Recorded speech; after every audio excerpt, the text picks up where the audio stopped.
Порядка 250 особенных ребят со всего Башкортостана собрались на уже традиционной аксаковской елке. Меня сюда пригласили, потому что я активно там участвовала в всяких конкурсах, мероприятиях и так далее. Меня пригласили, потому что я считаю, что у меня слуховой аппарат, что я инвалид. И других ребят, кто по инвалидности, их приглашают сюда на мероприятие, чтобы позитива было, радости много. Для болезненных это праздник такой, очень хороший. Можно посмотреть с удовольствием что-нибудь. Театр оперы и балета в этот день больше напоминает сказочный замок. Персонажи волшебных сказок пришли поздравить с наступившим Новым годом всех девчонок и мальчишек.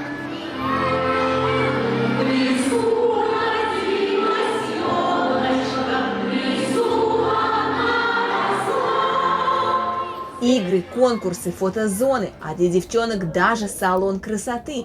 Все для того, чтобы этот день запомнился навсегда. Перед представлением можно сделать макияж и прически. Я хочу красивый макияж с блесточками. Аксаковская елка в этом году отмечает свой юбилей. Вот уже 5-й год взрослые неравнодушные люди устраивают праздник для ребят. Нам будут показывать сказку «Щелкунчик». И это такая деревянная кукла, которая... Одна ведьма заколдовала принца, и он превратился в Щелкунчика.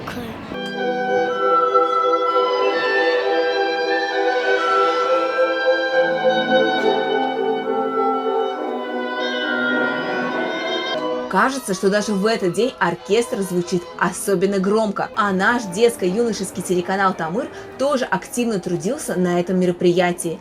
26 января в 19:45 включайте главный телеканал республики и тоже побывайте в сказке. Ради такого торжества даже сам Дед Мороз со Снегурочкой отложили свой заслуженный отпуск. Такое точно нужно посмотреть. Татьяна Никитина, Ренат Кашапов специально для Гори новостей.